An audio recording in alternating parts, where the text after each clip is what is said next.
Welcome to another episode of the Conscious Reconstruction Podcast. I am the host with the most, aka Tony Milbourne, in the building. I'm here with Ash. You know, she's feeling good, looking good. Actually, she seems like she's tired, exhausted.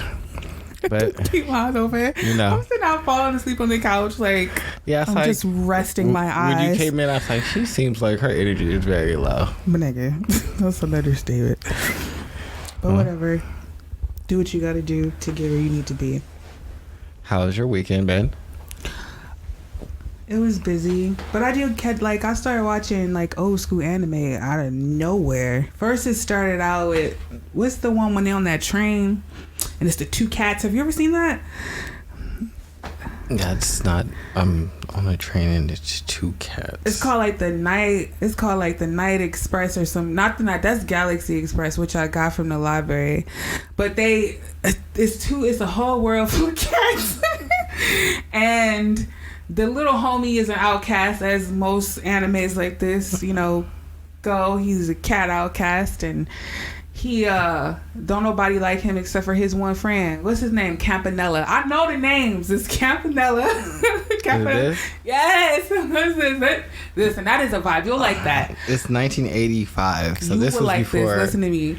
The stuff that you showed me, I'm pretty confident that you'll like this movie. Maybe you won't love it. I don't know. Okay. But Campanella and the little other blue cat, right? So. Well, you can't tell me about it if you're going to watch it. Oh, okay. Yeah. Just know it's just visually beautiful. Because you like vibe stuff, like. Because remember how you had the idea of you didn't want the movie to be sent or your story to be sent around so much talking. Yeah, that's a good example of that. Okay. Yeah, they talk, but it's more so like a feeling than it is dialogue. So if you want to check it out, you can. But I watched that. What else did I get? So when you said old school anime, you really meant back in the day. You didn't mean early 2000s. I'm talking about the English weirdo ass. The dub on this bitch is hella strange. I'm not talking about it kind of you can see the evolution now. The next one I got, I think, is Galaxy Express 99, just based off of that. And that was made a couple years after that one. So I don't know what it is about this, and I'm just this seems really interesting. Okay, well. Yeah, anime from the 80s. I might give Akira a stab since everybody... Oh, that's what I watched too. Vampire Hunter D, the original one that came out in 1980, blah, blah, blah. And then I watched the one that came out in 2001 or whatever. Why'd you shake your head? Because the first one was dumb as fuck, really stupid. But hilarious. Me and Riley watched it and had a ball because that's how dumb it was. She's like, Mom, can you get it again? It was funny. I said... Sure. And then I watched the second one, and then she was upset because I didn't watch it with her because she was really trying to see where this saga went. But somebody was like, it's overhyped. I'm like, yeah, it kind of is. It's not the greatest thing I've ever seen, but it's definitely not the worst thing. But I have more. Isn't that about Alucard? I don't know. He is a vampire, but he half human, half vampire. It's like a Delamere or something, a Denier or something. Is he Dracula's son? I don't know. I wasn't paying attention to that part. All I know is... Oh, no, you said you watched Vampire Hunter. Yeah. You didn't watch Dracula 20 something. Yeah, the vampire fucked his mommy, and then he's special. And then he got this demon thing in his hand that helps him out when he gets in a bind. Where'd that come from? I don't know. It just was there. It was there in the first one being hilarious, and it wasn't quite there as much in the second one being hilarious, but... Oh, so it has its own personality? Right. It's supposed to be a metaphor for his ego thoughts because he's so cool. This nigga say 10 words. You know what I mean? So it's supposed to be his human side of him in his hand or whatever. It's supposed to be a metaphor for that. So he say all the intrusive thoughts that we probably shouldn't be saying. He was supposed to rescue the damsel in distress, and he was like, yeah, she young. You see, she offered your body in exchange to help her hunt that vampire. You could take advantage of that. So he's saying shit like that throughout the first one. So he's just wild over here. But I appreciate that because it helped because this nigga don't be saying shit. You said it helped. Yeah, it helped. I need like, some dialogue, some talking. Yeah, because like it just made it a little bit more balanced because he was so cool. Like, you know, that's part of his persona. Like, he's here to get the job done, you know. Okay. So, what else did I see? Oh, I watched this movie called The Hunt. That shit was fucking awesome. This girl, so these rich people decide to kidnap these people they call deplorables. So this was made in 1920, right when the pandemic hit. Yeah, so like, you know, she's mega rich. 1920? No, I'm sorry, 2020. I was like, wait, I don't understand. 2020. What pandemic hit 1920? 2020. What history am I missing? 2020 when the pandemic hit. Okay. It's a pretty dope movie. I really, really, really enjoyed this movie. It's a pretty cool fight scene in there. But anyway, these rich people kidnap these people because they said some things on the internet that's like supposed to be like a satirical take on the left and right fighting at each other. So of course the people who have a lot of money kidnap the people who are online conspiracy theorists, you know, basically a right-wing fair. And it's this one bad bitch in there that started wrecking shit. She's pretty cool. I enjoyed this movie, but that's what I did besides working. Watch a lot of movies. Okay. Yeah, no, I really enjoyed that. Mm-hmm. It was nice. I caught up on some sleep. Mm-hmm. I've been at work every day, either 5 or 6. So I came home. Yesterday I worked. And I went and took a nap. And then I did the show. I slept today until like 11. Mm-hmm. I woke up at 8 like normal, but I just said, nah, I'm not getting out the bed. So I just stayed in the bed and went back to sleep because I didn't have nothing to do. And then I had finished my book yesterday that I'd been listening to that had like a grip on me. Which book? Excuse me. Jobless Reincarnation. It's a light novel series that I've been reading. So I got through the last, let's call it 4 volumes from like 15 to 21, something like that. So yeah, the newest one doesn't come out until May. So that had a hold on me for like the last 5-6 days because they're about 6. The shortest one's probably like 6 hours long. So You and Charles do light novels in the show or no? That's like a personal you thing. He listens to different. Well, he reads them. Yeah. But me and him are.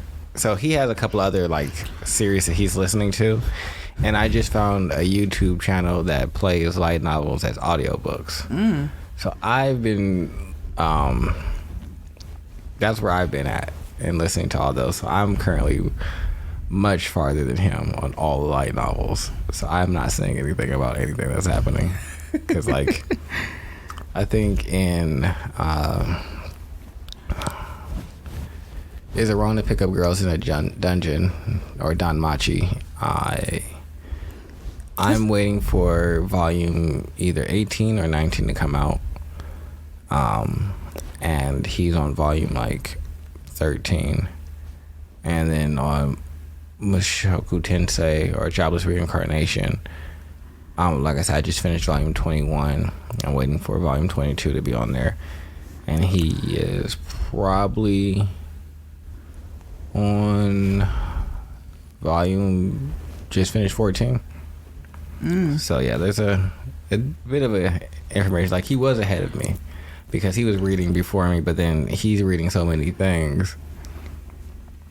And I don't think most people do content like I do content. Like, it'll be the only thing I do. Like, I wake up in the morning, I start getting ready, I just start playing the book. Because shit, I mean, might as well listen to it while I'm getting ready. On my drive to work, I'm listening to it. While I'm at work, during my little down periods, I'm listening to it. On the way back to the house, I said, all right, well, let me listen to this. And then I just sit in the house and then listen for the rest of the hour. My phone, I don't watch anything. I do literally nothing else. It's ridiculous. I be wanting to be like, all right, I got to get through this because I got to get out of this cycle of just, this is all I'm doing. This is not good. You have to do other things. But I don't want to do other things. I want to know what's going to happen to the story. I was like, I know you do. I had a question about an ADHD thing. Mm-hmm. Somebody said when you have an appointment for 4 o'clock, you don't do shit all day until you got to get to that appointment. Is that something you do? Like, there's like, my whole day stops until I have to get to that appointment. I'm like, that don't sound very ADHD, but I wonder if you experience something like that. I do like to have my appointments earlier in the day. Mm-hmm. Because I will say that it feels like I can't really do anything. Mm. Like, I'm not very controlled. This thing is later in the day. So I have to remain somewhat controlled in like what I do. So that way I can make sure I'm on time for this thing that's like I can't really do anything. Like, oh, because it's like, is it like a fear of getting distracted, or is that like a brain thing? I'm gonna get distracted. I'm not gonna remember. Yeah, I would be about doing something, and then that's why I like rather just have it in the morning. Yeah, all my appointments scheduled. They're like, what's the earliest we can do? And I'll just get up early and go do this, because then I'm done with it and I can go and do whatever else I need to do for the rest of the day. But yeah, I don't really schedule anything for like later in the day, because again, I guess it does feel like I can't really do a whole lot. Like, I guess I've had interviews that are like in the middle of the day, and I don't really do too much. Like, I wake up and I just kind of like fuck around until it's time to go do this interview. Oh, okay. And I would prefer for them to be in the morning, but sometimes we're at like 1, and then it's like, all right, well, I'll get up, and then at 8, and then by the time you know it, it's like 9 o'clock, and then you're like, well, let me make me something to eat, and then you eat, and then boom, it's 10, and you're like, all right, well, let me figure out what I'm gonna wear, and then like it's 11 o'clock now, and I can't really do nothing because like it's about to be 12, and then once it's 12, what? What do you mean? This is how time goes. It just keeps. What constitutes is doing nothing for y'all? Because I am confusion. Because I kind of understand what you're saying. You don't want to preoccupy your brain with anything else, because I can't leave my house. Other energy, you just can't leave your house. No. Oh. Like, I gotta just sit here and just kind of like wait on this appointment to happen. Like, maybe I might be able to like run to the gas station, shit like that, but I can't really like go do nothing. Mm-hmm. No, I can't really start my day. Like, what am I do? Go hang out with someone and be like, oh, it's 4 o'clock, I gotta go. I don't think it's about hanging out. I just thought like y'all just don't do nothing. The way it is described is y'all just kind of wander around the house. Yeah, just wander, doing nothing, because there's nothing that you can't go nowhere. What? That's weird. How? I don't know. What if you need to go to the grocery store? You're not going to the grocery store? It'll just wait till after 1. Is it a quick trip? It's like, it's 11 o'clock. Oh, I can get there in 15 minutes. Nah. Oh, no, I'm not 10 going. o'clock. I'm not going. Yeah.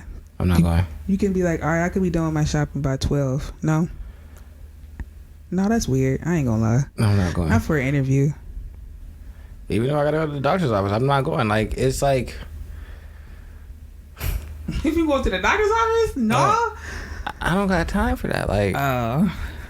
Because, like, I don't like to feel like... I don't like to feel rushed. So, like, when I have to work at 6 o'clock in the morning, I usually have my alarm set for 4:50. So that way I can get out of bed at 5 and have about 40 minutes to just, like, leisurely put clothes on and, like, leave out for work. You know, really, I could do it in, like, 15 minutes, really, because like I showered the night before, so all I really got to do is like wash my face, brush my teeth, throw my clothes on, and I can be out the door. I don't like to feel like I'm rushing, and to the point that like I've gotten to where it's like, oh shit, I'm gonna be late. Well, let's just be comfortable with being late and continue to move at the same pace that we were going to move at, and just get there when we were going to get there. Because like I woke up at like, I was supposed to be somewhere at like 6. I work at 6, and I woke up at like 5:50, 5:45, something like that. And I said, well, I'm gonna be late. And so at first I started to rush, and I said, no. Let's just get comfortable with the fact that we're gonna be about 15-20 minutes late. Right. Because I don't want to rush, because that just does not feel nice. And so if I feel like I have to like hurry up and be in a grocery store rushing, so I make sure I leave and put this shit out of the way. No, I don't want to do none of that. I'm just at the house. All right, that I can understand. You know, someone who should have just stayed at the house is King Von. Me and Ash watched a docuseries, and by docuseries I mean a YouTube documentary that highlighted some events in King Von's past that were violent. To say the least. Yeah. That nigga. Yeah, so what I really wanted to talk about is like, how do we feel about like the separation of artists and their music? That nigga was not separate. He was whatever the fuck he was talking about.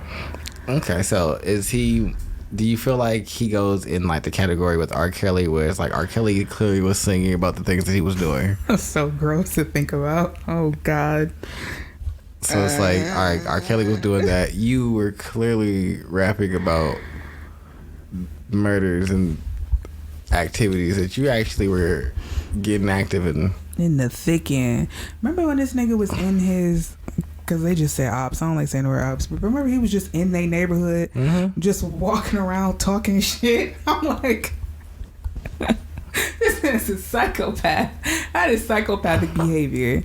That is all the things niggas wish they could do, but they don't really have the heart to. No. For me, the craziest thing is when King Von was in the female assassins documentary series. Yeah. Pretending like he wasn't one of her rivals and didn't know her, and was just like someone that like had a crush on her.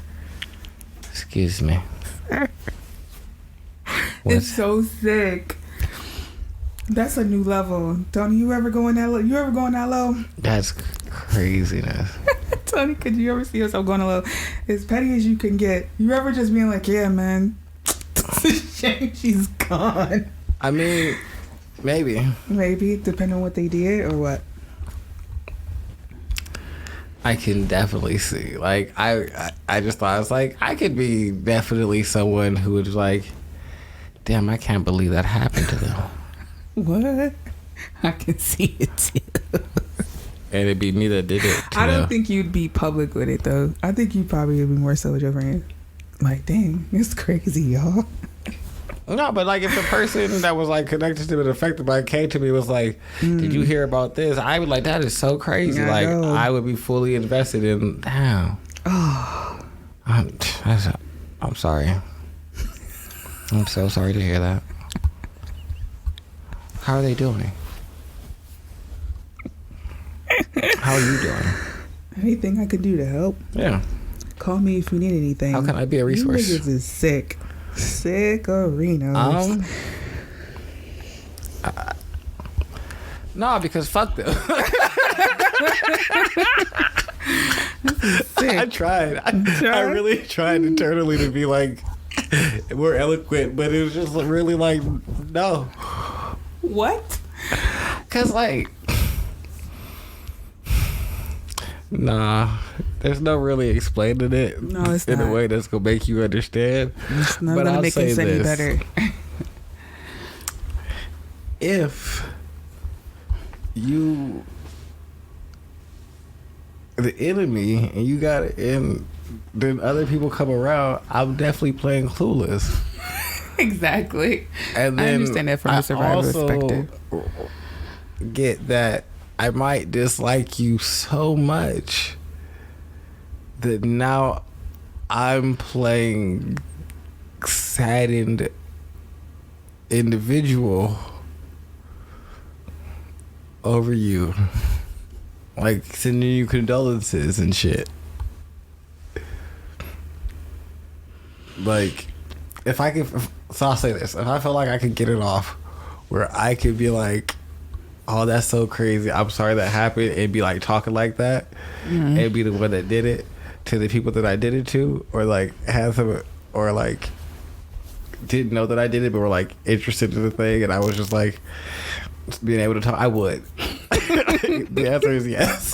The answer is yes, because I'm just thinking about a couple of things. I'm like, you know, there's definitely a couple of things that I can think of that I would be like, if I went through and did something, it's like, and then people came to like tell me about it or like be upset about it and like want to vent with me, I would definitely be like consoling and like everything like that. I might even look for a post online to like go and like talk under and say I'm so sorry and everything. Like, you reposting it? Mm-hmm. This nigga reposting it with the RIP and the dust. Yeah, nah. You a fucking jerk. That other guy didn't beat you because he actually did it. So you can't ever top this unless you actually really go there. And that's something. But that man actually went there. He deep dived into it. Do you think we should support our artists? That's a hard question. I thought about that a lot. It makes his music interesting to me. Yeah, it does give you more entertainment value, which is the reason why we there, right? Just because entertaining. Like, the numbers that he was doing when he would go live was crazy. I just never seen anything like that. Like, you think you can see it in a satirical point of view, but I just never seen nothing like that in real life. Like, just watching those numbers just keep going up every time he went on live, talking about the things that he was doing and, you know, bragging about the things and where he's been was fucking insane. I'm like, please help me understand this insanity. That's fair. That's a very fair statement. Nigga, I've never seen that before. Like I said, satirical wise, yeah. Like, what's that show? Black Mirror? That's some Black Mirror shit. No, I feel like people are infatuated with that and wanting it to be the reality. So like, on one hand, I'm like, wow, that's crazy. But on the other hand, I'm like, well, he wasn't a liar. This is true. Remember he got yoked up and he was like, you ever been arrested before? And he just casually said yeah. And the cop was like, what? For what? He's like, what was for it? a murder and attempted. Yeah, 2 attempts in one. In one body. The cop was what? Mm-hmm. He flippantly said that. If someone got killed and they said I tried to kill 2 other people. Okay. You're going to get in the back of the car. You're going to jail. Yeah. But anyway, separating artists from your thing, I don't know if that's entirely. Are you capable of doing it? Sure, you could say it, sure, but I feel like every time somebody say it, they're trying to say like, well, the music is good, so.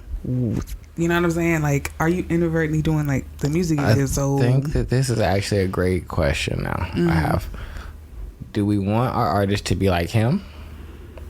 Or like 6ix9ine? What? Completely fake.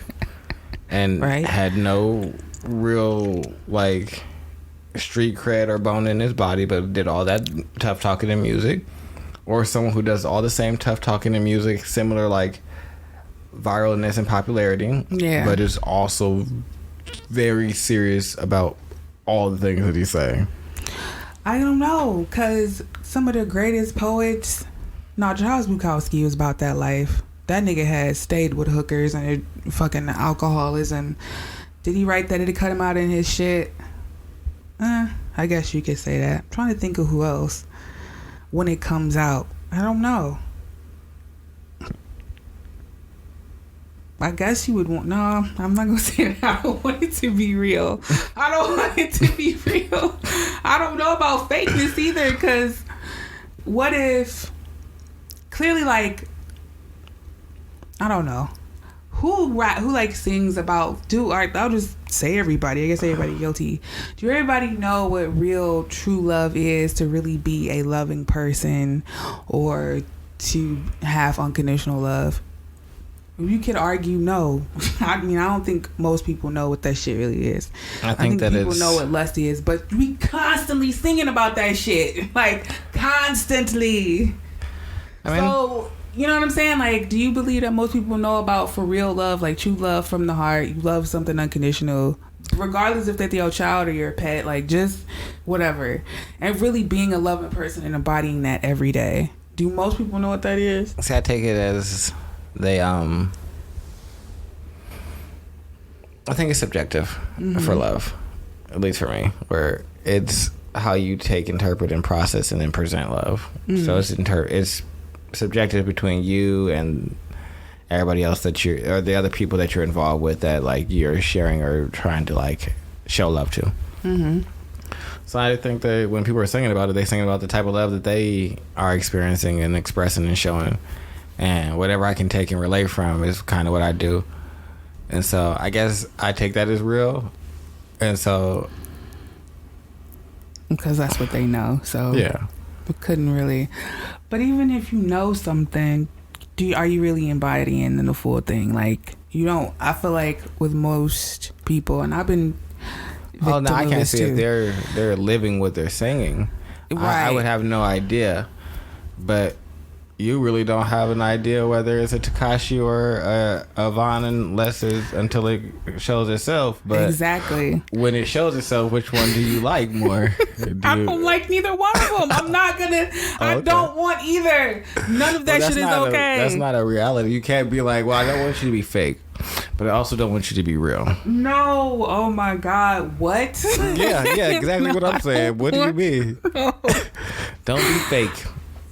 But don't be real. You seem real stuck on this. Because I can't say I want either one of them to happen. But it happens so much. Yeah. Like, it happens so much on both of the spectrums. Like, is one better than the other one? I would say, I guess, because don't nobody want to be lied to. You know what I'm saying? Like, you've inflated this so much with air. Who was on his laying in his studio jacking off? Marvin Gaye. That nigga what he wrote. Do you want him to be fake? Like, that's one of your favorite artists. It is. Do you want all that shit to be like just him, just like bullshit, just going in there straight lace, do a song and then come out and go home and like have the most boring and missionary sex? Or do these wild stories like make the music better for you?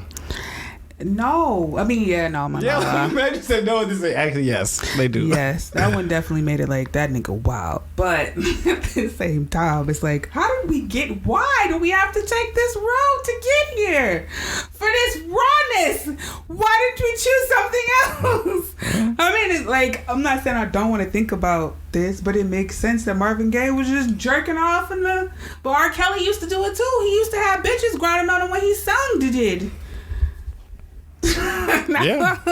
So that's something. Sometimes it gets too real. Sometimes it gets too real. Reality just be ugly. I think that's what a hot problem is. It's not this fluff. Like, it's not this always clean. Pretty. Yeah, what you have in your head, what you think it really looks like. Yeah. But I think, do most people know, like, most artists that Method Man talked about this. He was like, rappers are pretty good liars. Like, you might be in some shit, but a lot of the times, you know, like how rappers kind of adopted pimp culture and having all the bitches and having the gold chains. Well, some of them niggas wasn't doing that shit, and some of them probably was doing that thing. And I can't really say, but, you know, what's that? Art imitates life. So...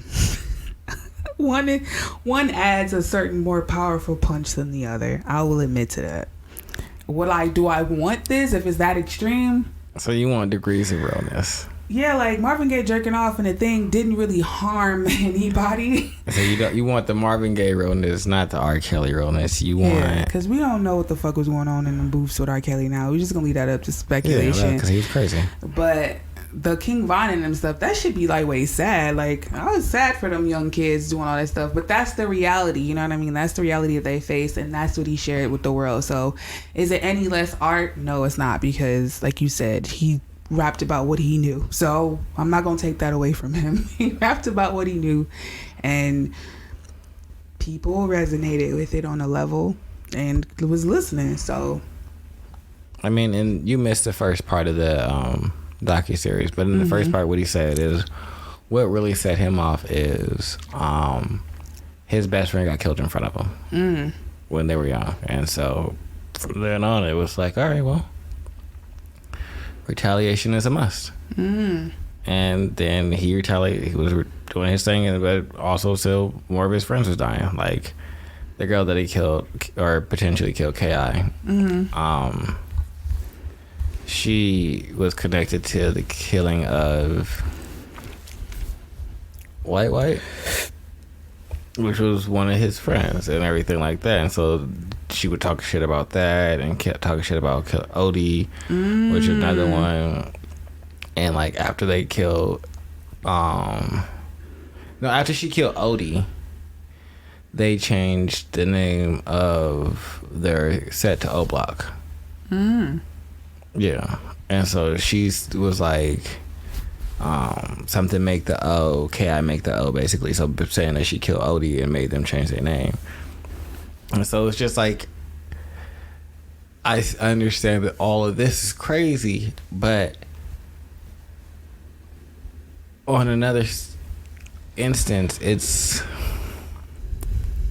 if you're in the military and you go to another area and you in conflict, and when your like comrade in arms gets killed right next to you, you gonna want to get back on the perceived enemy, right? And in not so different reality, this was a war. Right. These niggas had leaders and organization. Yeah, right. Like this was like they were at war with each other, and it's two opposing sides. And in war, unless you surrender, and you're retaliating. You're attacking and you're retaliating. You're attacking, then they attack, and they plan something, and they set y'all up, and you set something up, and y'all retaliate, and y'all are trying to exhaust the other enemy's resources until they're gone, or they surrender. But it was a war, so it's like, for me, it's like these niggas are literally at war in a city, and not even the whole city, but like certain parts, a certain like few blocks, maybe a couple of 50-60 blocks. It's insane. Yeah, like this is such a small area that y'all are in here just like going to war over. So yeah, y'all are crossing paths and seeing each other because the enemy territory is right down the street, and y'all are so young, y'all don't have anything else to do but figure out how to take out the other people that you consider your enemy. Like, y'all are just like the people in the military that have nothing but time your job is to do this. Trying is to kill, right? So what else are you gonna really do? Y'all job is to do this and figure out how to survive. And when military people kill a whole bunch of people and take out a lot of like high-ranking officials, they're celebrated. They do a lot of celebrating. There's beers, there's happiness. Niggas pose with Osama bin Laden's head and body. And so it's like, I kind of understand the adolescent mind of being like, I'm celebrating these kills and I win, right? And taking this out, like I did this. Like, we as humans do that, and so we wanted these children to have better discernment and be like, hey, 15 and 16 year olds up to what, the oldest, 22, 23? Yeah. He made it pretty far, but I think that's only because he started rapping and kind of, distanced himself from it. But the highest I saw was 23. And it's like, you make it to 23, and you probably now are trying to get a little bit understanding life. Right. But you've already done so much. If you've made it to this age, it's like, this is what you know. So it's probably not like you looking for a whole lot of change. And that's probably what's leading to y'all not making it too far past this age. Which is fucking crazy. Like, you mean the second question you would ask, like, damn, where's your parents at? Like, they just in the thick of it too. They just think this is normal.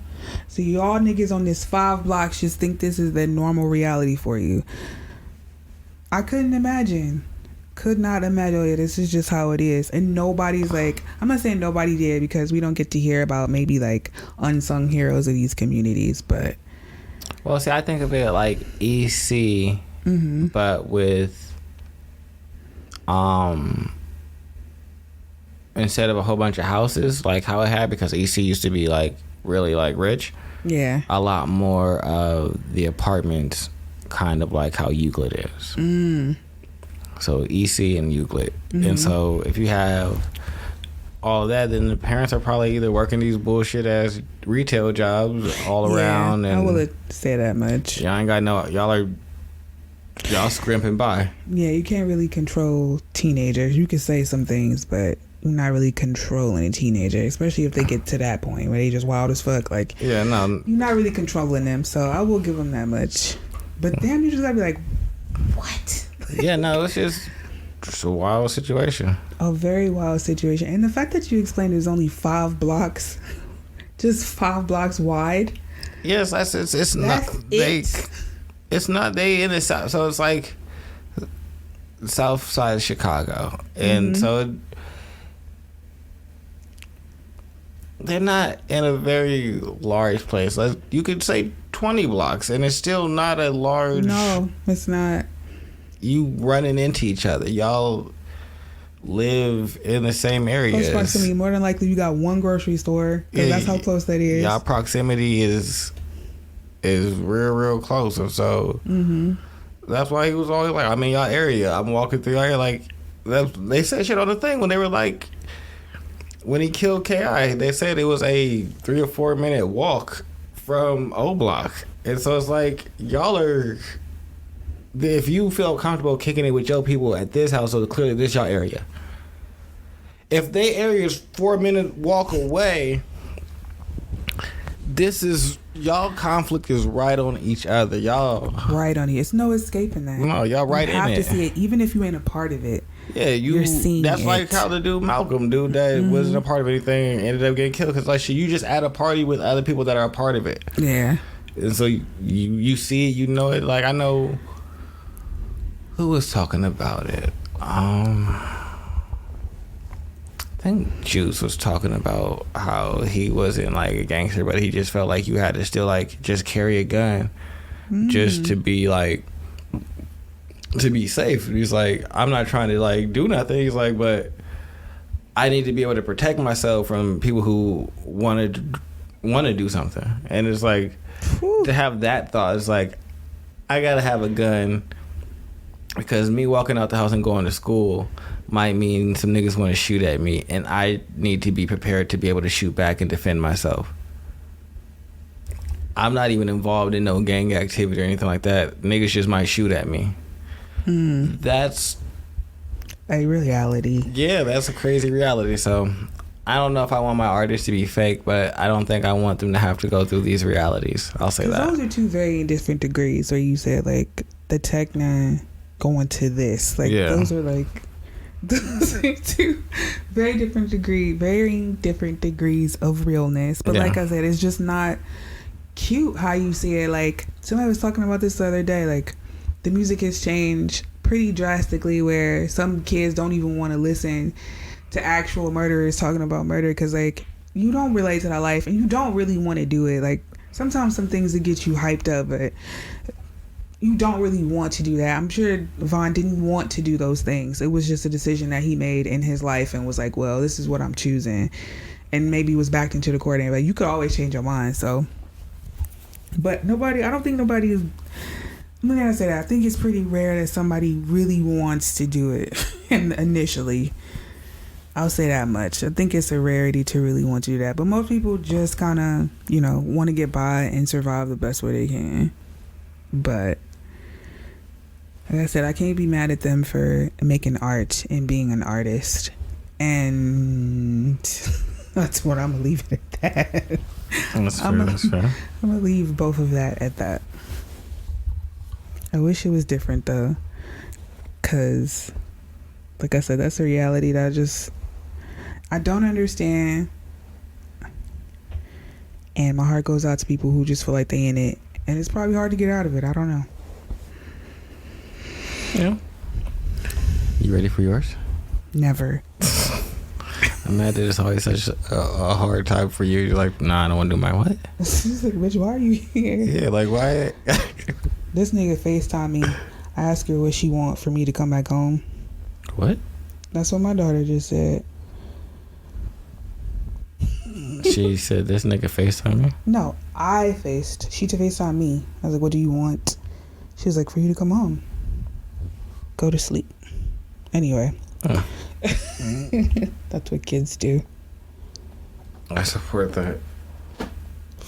Alright, so I'm sure if you've been on the interwebs, we see a lot of instant therapy going on, a lot of love yourself more, heal your inner child, people pleasing, those stupid little buzzwords, and I'm kind of sick of it. Let's see.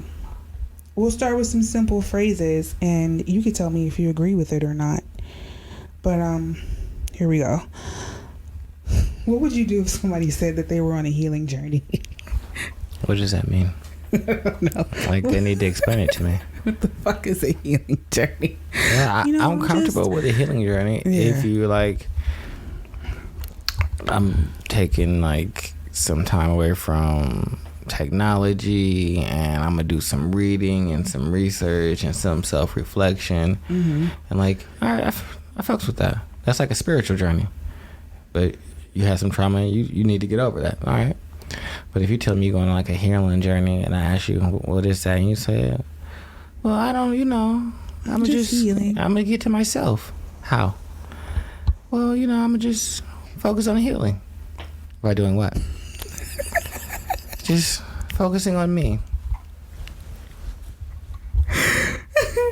I like that one. Somebody told me a fucking healing journey. I'm on a healing journey. What do you do? Napping? Yeah, no, I need real answers. Once you tell me, like, if you give me a real response, I'm with it. Yeah. But if you give me some foo-foo fluff, I'm just healing, taking it one day at a time. so you're not doing anything.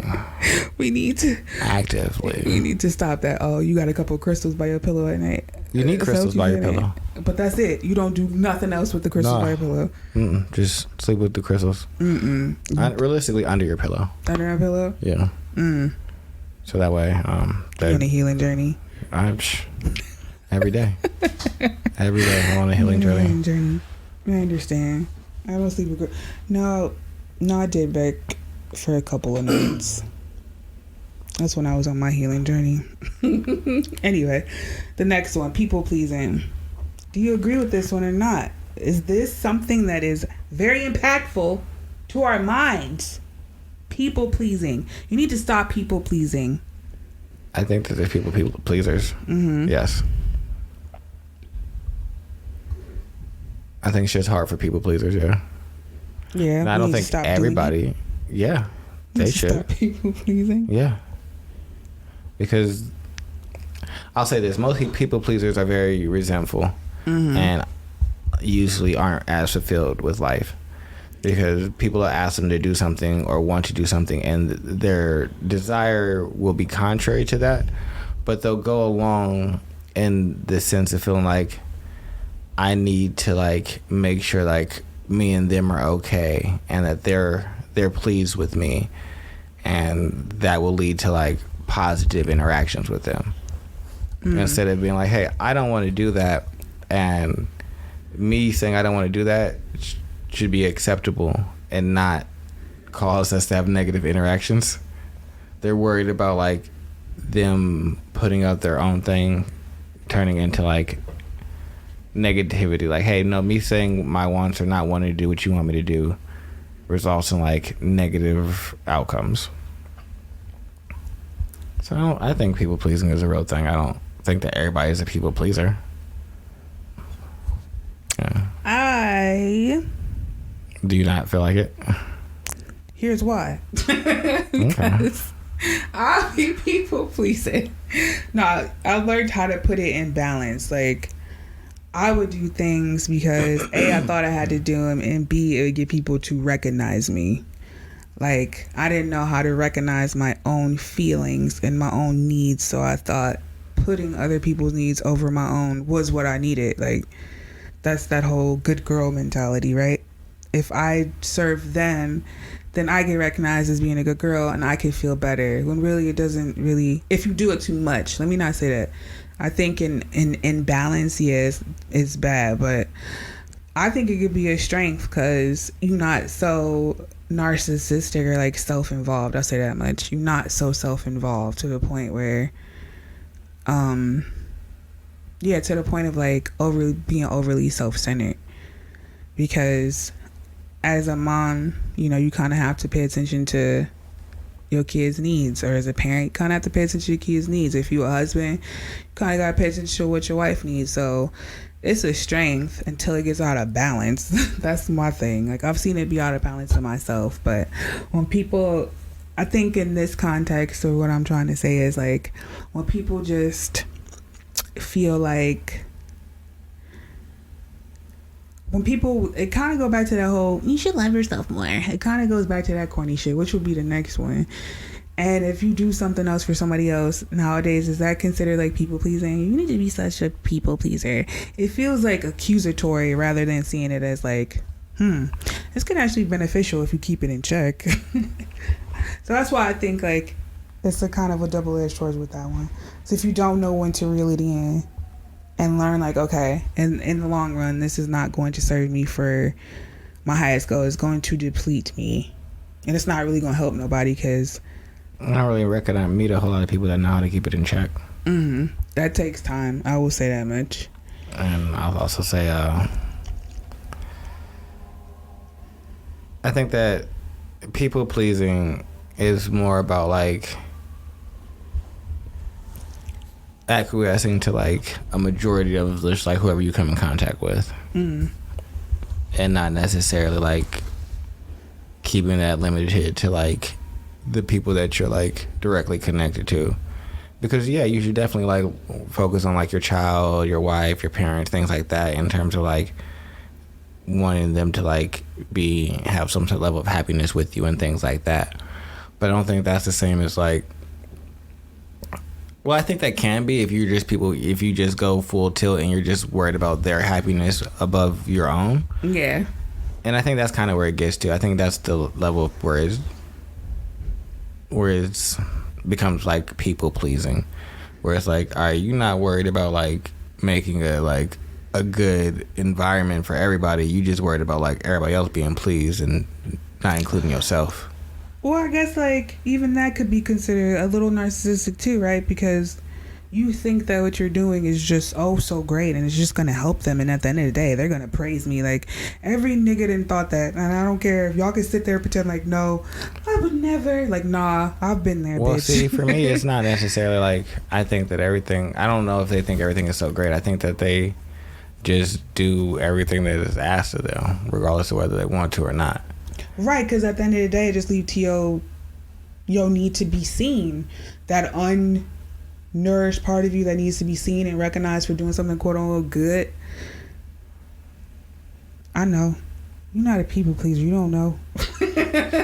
You don't know this deep embedded thing. I be knowing about this one. I'll ask you about selfishness later, all right? Selfishness is great. Selfishness. I don't know what's wrong with that. What's wrong with being selfish? I know what that one is. Okay, next one. What Focus about on the self. love yourself bullshit? I hate that one. Why? Because it seemed like a punishment. Like, fuck, man, you can't, like, if you want to be in a relationship, that's the biggest one. Man, I really want a man or I really want a woman. I don't know what to do. I don't know why I keep getting shit on. Well, well, you should just love yourself more. Like, excuse me? That's the only time I've ever hear it ever being said. Like, if something go wrong in your life, namely mostly in relationships, someone's always, you should love yourself more. Or like I say something happens between you and your friend, like, damn, I don't know why I let them do that. I thought I was doing it. You know what happened? Because you didn't love yourself.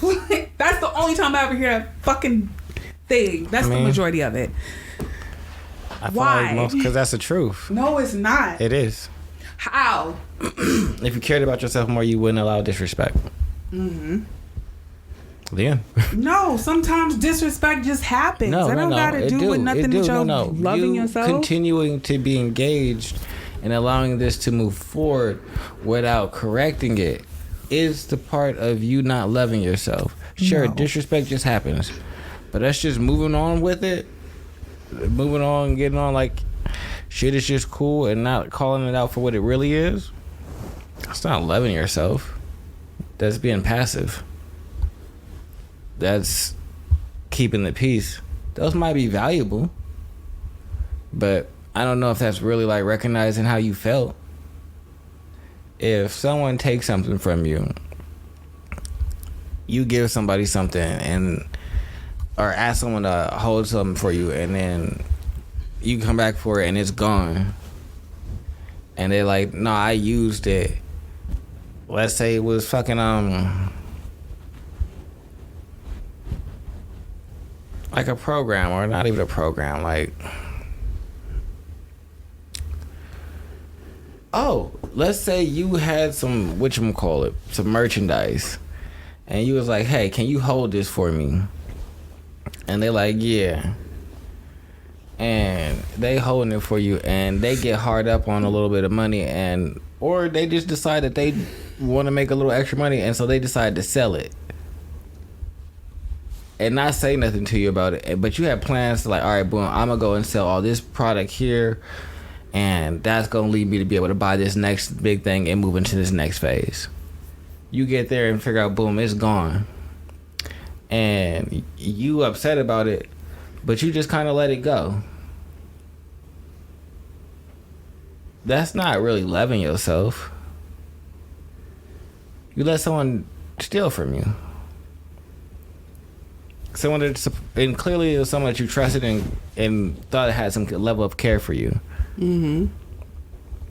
And sure, they might be like, oh, I'm gonna replace it, I'm gonna put it back, but in reality, they stole from you. And you just be like, all right, well, that is what it is. You don't love yourself. No. What's wrong with you? You might have a little bit of trouble establishing your boundaries. No, that's because you have a lack of self-love. No. Yes. Because most people don't know what the fuck love is. So I would say most people don't have to love themselves. You think that most people don't know what love is. I feel like They don't. I feel like you feel like people don't know what love is because they don't know the same type of love you want them to know. No, because to me, love is not. What is that? I don't know which word it is. Is it subjective or objective that you use? Because I can't tell the difference between the two. So subjective means that it is up to each person's interpretation. Okay, so no, love to me is not subjective. You think it's an objective thing, and that's why I think there's an issue. Mm-hmm. Because I don't think that it's, for me, I don't think that love is objective. Like it. To me, love is objective. It just is. The Sufis talk about that shit. Your job, Rumi talk about it. Your job is not to focus on being more loving or loving yourself. Your job is to work on acceptance, being peaceful, like you said, whatever, we'll just say boundaries because I don't know the other fucking word. Developing self-respect. But that's you don't your love yourself. But when you don't do those things, it's because you don't love yourself. You lack all those things. So in a very succinct way, you don't love yourself because you don't know how to create boundaries. You don't know how to set up a space where you can communicate effectively about how you feel and feel heard. You don't know how to take in consideration yourself and then vocalize that and make that a priority. And I'm not about to go through this whole checklist about shit you don't know. You don't love yourself. And if you can't figure out all the things you need to do to get to loving yourself, Okay. With that logic, if people don't know how to love themselves, if people did know what love is, don't you think we'd be a little bit more, I don't know, loving towards each other? If we really knew what that was. Like, we say we love hamburgers, but really we lusting after hamburgers. I don't think people would be more loving towards each other. Or at least more peaceful and calm towards each other. No, I ain't buying that one. not at all. Like, I think that's some fairy tale foo-foo shit. Knowing what love is and knowing that it's internal has nothing to do with our selfishness, has nothing to do with like our desire to protect, hoard, and guard resource in an attempt to make sure that we are secure in self. No. Those are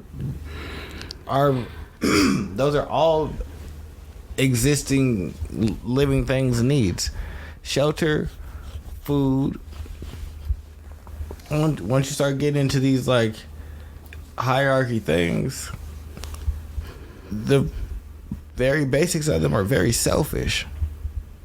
Right. And since we as people can conceptualize a world where we lack, we always err on the side of caution and towards greater resource and greater excess as an overarching people.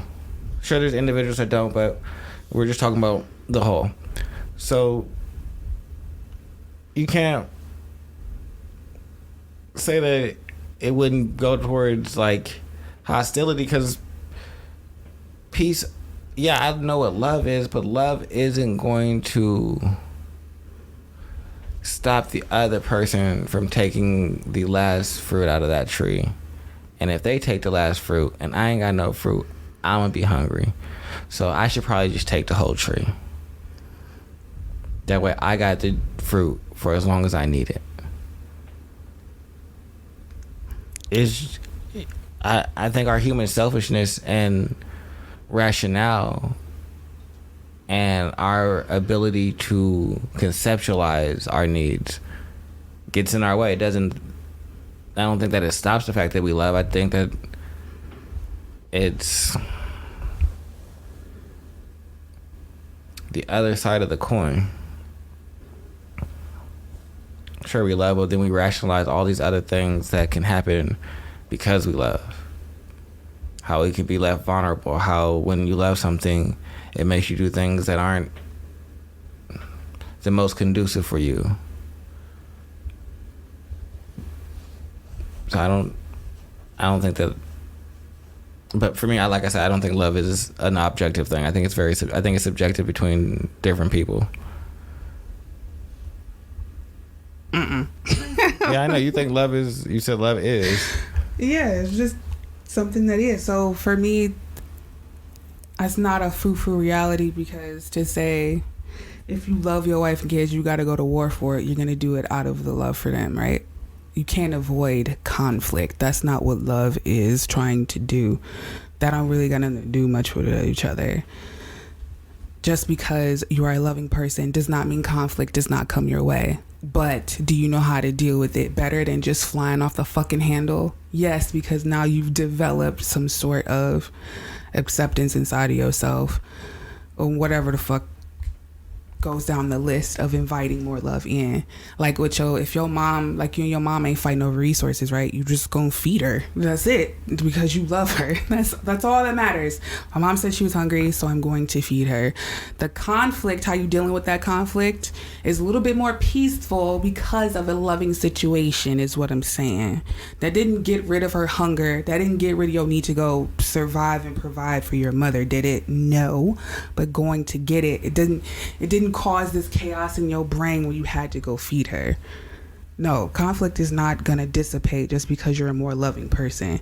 It probably will lessen, and how you deal with it will probably be a little bit more peaceful, and maybe a tad bit more easier. We can see this in everything that we do. But to say that most people know what love is. They know what lust is, of course. We use the word love so fucking much. I don't know what love yourself is. What the fuck?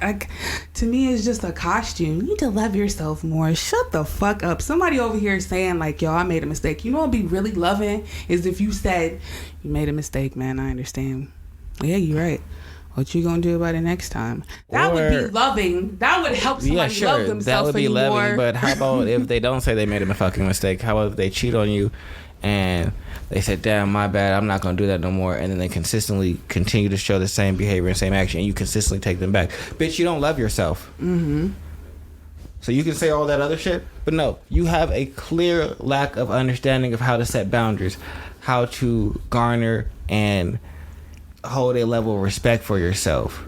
Because most people don't know what love is. Like, going back to what I said, you don't know what the fuck. Yourself. So if you don't know what it is, just because you don't know what it is, because most people don't know what it is. So how could you blame them? Just because I can blame you for not knowing something. What do you mean? You can blame. You want to engage in them. these things without any level of understanding. Mm-hmm. You're an active participant. If you were an unwilling participant, then sure, I couldn't blame you for shit. But you're actively engaging in this without doing any of the self-fucking work. So no, you need to learn how to love yourself, because you don't.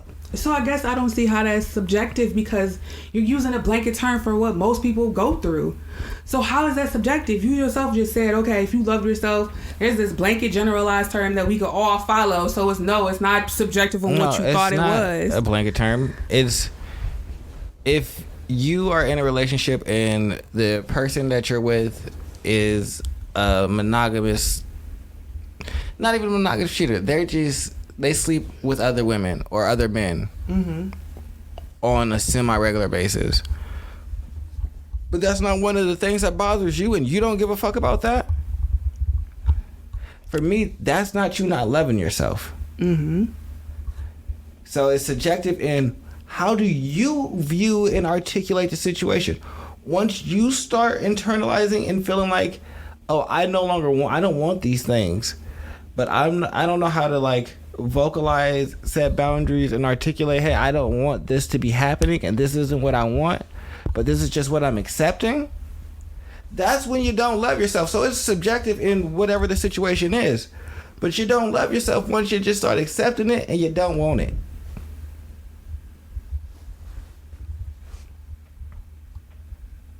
Okay.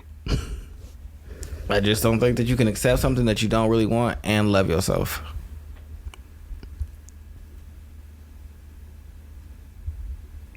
We're gonna move on. No, I want to know why you disagree. Because most niggas go through that shit. Just because you go through it doesn't mean... So most people don't love themselves. So most people do not know what the fuck love is. Like, you don't know what it is. That's you haven't true. developed the skill for that. That's true. And those are true things. Those are all true. Most people don't know what love is. Most people haven't developed the skill, and most people don't love themselves. Everything you said is true. Right, but you keep saying like, oh, just because it's subjective, it couldn't be true what you're saying, Ash, because everybody thinks love is this way. That's what you just said. No, what can't be true is that if you love yourself... Oh, no. What can't be true is you should love yourself is bullshit. That is what I'm arguing against. That statement, that love yourself is bullshit. No, you need to learn how to love yourself. Right. Because you don't. Just like you said, most people don't know what love is. So if they don't know what it is, they don't know how to execute it, then they probably should learn it. I don't think that's fair. But you need to love yourself more.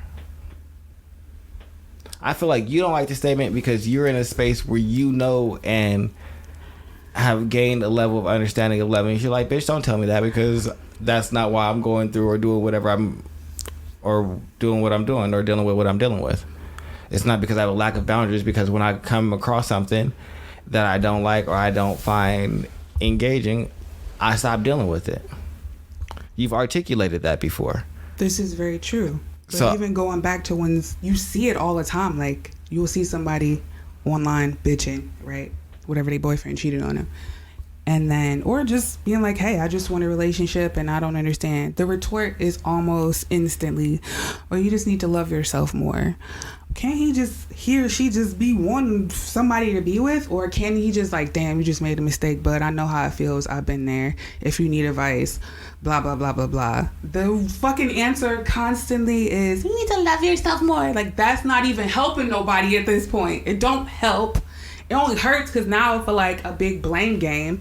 And then I was just like, well, sometimes it is just you made a mistake, and sometimes somebody probably needs to develop a little bit more self-respect and blah, blah, blah, blah, blah. Yes, those things both can simultaneously be true. But the way we kind of blanket and trying to put Band-Aids on motherfuckers' wounds by saying love yourself more don't help nobody. It don't. But, okay, so I don't think we were trying to help anyone. That's what? We think it's helpful. No. That's my thing. No. You think it's helpful telling somebody you should love yourself more. I don't think that it's helpful. It's an observation. If I wanted to be helpful, would critique the way that you behave, tell you about, hey, these are the things that you're doing that I see. These are some things that I think you could improve upon or change. And if you did some of these things, I think that you would have better results. That would be me trying to be helpful. Me saying you should love yourself more is me making an observation about the lack of love that I see there. I am not trying to be helpful. And I don't think most people who are saying that are trying to be helpful. They're commenting on what they say. You don't love yourself. I'm not trying to help you learn how to love yourself. Get to a space of loving yourself. None of that. I came by, read this shit, and said, can't love yourself. And kept it, wasn't trying to help. Clearly, no one's trying to help in this situation. No. I don't think that you should That's why I think it needs to stop. There's nothing. It's just out your fucking mouth. I mean, that's fair. Yeah, it's just words come out your goddamn face. And we need to stop saying that, because now people think it's like an antidote to things. There's no real step-by-step action to get to the point where you love yourself. You're just saying this shit. And that's my thing. Like, why are you just saying that now? Y'all just say shit. Like, it's I think there's some things fun. that you can do to get to loving yourself. There's plenty of things that you can get to do to loving yourself. I don't think there's a set constantly path. saying it now is just corny insta therapy. It's just the band-aids to the gunshot wound that was inflicted behind a sawed-off shotgun. Like, people, dude. when you say you should love yourself now, people be like, you're right. And then they take themselves out for like a spa day or... They pamper themselves and they think that's fucking self-love. Like, you niggas is not helping these people that really just generally had, regardless of whatever the fuck happened, generally had a situation that comes with being human, and y'all don't help nobody. And that's my thing. Like, you should just love yourself more. Shut the fuck I guess up. I'm How about that? more cynical, where it's like, well, you niggas be online telling your business and taking advice from random niggas online. Why would you expect them to be the helpful niggas? You gotta pay the niggas that you want help from. Even, like, I guess I'll tell this story. Like, I kind of don't want to tell this story because I feel like a sucker. If you don't want to tell the story, don't tell the story. I don't. You ever just be embarrassed by your decision? I'll say this. I'll say after something happened, right? And I'll just say it. You know, you find out that your ex is cheating on you. And I go and tell my mom. She's like, well, you know, it happens. What are you gonna do? Just love yourself more. My heart hurts deeply and penetrated. And what you said to me in this, don't you fucking say it. Don't you fucking say it. I said that you have to pay. Nah, you got the whole. people. I will apologize at your funeral that I popped you at face. You have that to face. apologize. You have to apologize. No, you have to pay the people that you want the good advice from. Mm-hmm. I mean, yeah, no, I wholeheartedly believe in that. I think that when you go to other people and tell them how you're feeling, a lot more of their personal feelings and what they think and all of that comes into play. Right. And them giving advice, opposed to when you're paying someone, they're usually working to try and be neutral and come at it from an understanding perspective. One, because that's probably the best way to like help you, and two, if they just go out and right and blame you, you're probably not going to come back and give them more money. So it's just a better place to go. So for me, it's like, sure, she's your mom, but also she's your mom. So she has her whole own like feelings and preconceived notions and everything like that. And she ain't even looking at like, let me pause and take that out and just be like interpreter for my daughter. She's like, let me add this in. And I probably dealt with some of this shit, and I had to just she whole has been married for 25 years. Yeah, and so that's all that you got. That's was that all jadedness? She fucking know. Was jaded. It took me a minute to see that. Yeah, but when you're in the thick of it, you be like, bitch, you don't care about exactly. Me. But that's what that's what the love yourself shit been there. I've been on the whole fucking end of you love yourself more. So okay, I can get if when you're actually looking for something, and if you were like love yourself. Yes. It's frustrating on the other end. It's I can see how you're coming from that. Be like, because I really be feeling like, I don't say it to people because I just don't be giving a fuck enough to like, I already know that it's gonna cause an argument. Yeah. Like if I tell you should love yourself, but I really be meaning it. I know you really mean it. And like if you make me like explain it to you, you're gonna be like, why he say all that? Could have just led us to that. You should love yourself more. You figure it out and then love yourself more. Well, I gotta spell it out for you. Like, well, you did this. You're doing this. What? This don't make no sense. Yeah, explain this to me. Tough cookie. Yeah, so no, I believe it does. You should love yourself more, but I don't think it's trying to be helpful. I think that it's not even necessarily objective. It's an observation. Sometimes it's a spiteful one. Hey, you should love yourself more. Why are you being like that? Yeah, he told me that when I had rubbed the cat and I put it in my eyes. He was like, you don't love yourself. I'm like, I just like cats. Goddamn. I just like the kitty. No. You don't love yourself. Not at all. You want to be sick. Yeah, you know what? Care about your... That day I wasn't. Anyway, here's a good one. A scarcity mindset. Think this is helpful or hurtful? Does it need to stop? I think it needs to stop. I think that it's kind of in line with what we were talking about earlier before we got on the show. When I was telling you about people thinking that if they blow your candle out and stop you from shining and doing your thing, that it somehow makes their candle light brighter. But it's like, no, you still got the same ass flicker that you had before. So I think that that's a mindset that isn't the most beneficial when it's like spread wide. I think that sure you can be like financially conservative and in that nature, but I think when it like takes on like I have to like hoard my resources because if I don't, then other people will get them. Or if I share information, other people will be able to like get to these same resources and I won't have as much. I don't think that's helpful. I'm not with that. I agree because it just seems like another band-aid to the gunshot wound type of deal. Like, if somebody says that, they probably were in some scarce ass times and they're afraid that the scarce ass time will happen again, regardless if it's true or not. How they framed the situation has clearly made them feel like, okay, I'm scared to not have enough because more than likely you didn't have enough. Something clearly put you in this state where it's like, oh shit, wait a minute, I've seen what happens. You hear it constantly with poor people that got rich. Nigga, we had to steal the chicken wings or the milk on the water on the cereal, whatever the fuck things we hear from people who've gone from literal poverty and they've got some money now. You would hear some shit like, what do my parents do? They fucking rewash them goddamn bags, the plastic Ziploc bags. Them niggas rewash that shit. For what? Or cleaning off aluminum foil. We clearly don't live in those times, but in their head, they can't hold up to this shit. They holding on. Oh yeah, no, I definitely don't understand that where is you gotta break that cycle.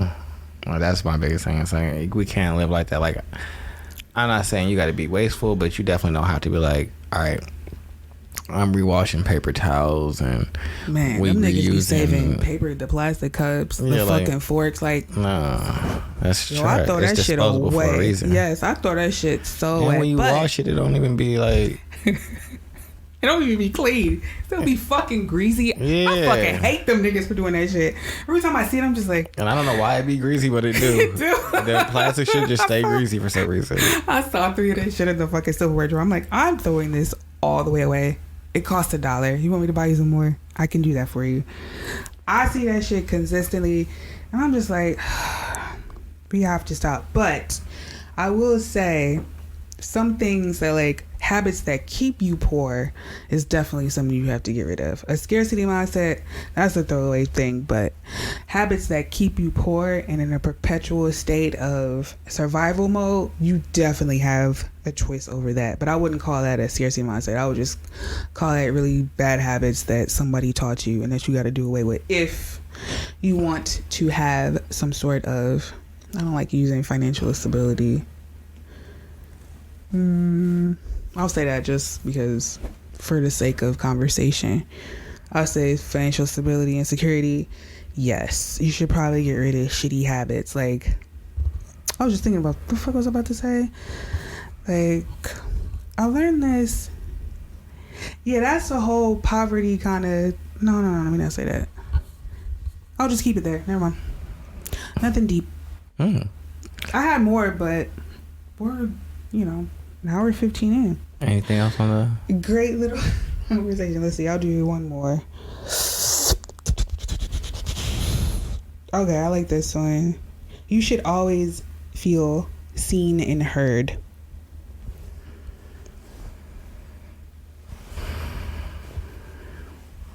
I mean, I guess. Yeah. Maybe. Depends. That's very loose and no context. You never heard nobody say that one? Your feelings are very valid. You should always feel seen and heard. I mean, If you don't feel in the understood, context you should go. of being in a relationship, then probably you want the other person. You want to feel like the other person's at least trying or attempting to like understand what you're doing, what's going on. So I would say yeah. I would say yeah, it's kind of situational. I like the way she explained it here. She says, as an adult by your parents, yes. You should always listen to her. As an adult by your parents, yes. As an adult, absolutely not. This is an impractical, self-involved expectation. Most people are too busy surviving to always see and hear you. That's why. So for me, I only. All these sound interpersonal, so I just apply them to interpersonal connections. If you're trying to apply this to just people in general in the universe, then you don't get your feelings hurt because you're stupid. Don't nobody give a fuck about you. Shut the fuck up. Right, because I don't think it's nobody else's job to always see I don't care if it is my job. I don't know you. and hear you. No, I'm It's just not general my people. job. I know. It's not my job. Right. I don't know you. I don't care about you. But I think a lot of people just internalize that in the general public too. Like, you see a lot of people trying to get you to pander to their very, like, we'll say, what's the word I'm looking for? What's a problem that's not big? Like, if you have a small problem, like, not like you have a rare disease, but you have something that majority of people don't have. What would be a good word for that? Unique. Yeah, I guess you have a unique problem. That's pretty cool. You have a unique problem, and now you see people just trying to take their unique problems and make it everybody else's problems in the guise of, you should be seen and heard. No. Your feelings are valid. No, only on the interpersonal. Mm-hmm. That was like your boyfriend, girlfriend, fiance. They should see and hear you. Parents, siblings, things like that. I agree. But who cares? And that's a really hard pill for you to swallow after you lived a little bit of life outside your parents' provisions and guidance. You'd have to learn that one. But I think that is all on Mike's super short show. Not short. Perfect. It's been Conscious Reconstruction. I'm the host with the most, aka Tony Melbourne, in the motherfucking building. And still the prettiest of them all. Just so you know. Goodbye. Like, just subscribe, share, tell a friend to tell a friend, and tell a bitch to tell a hoe.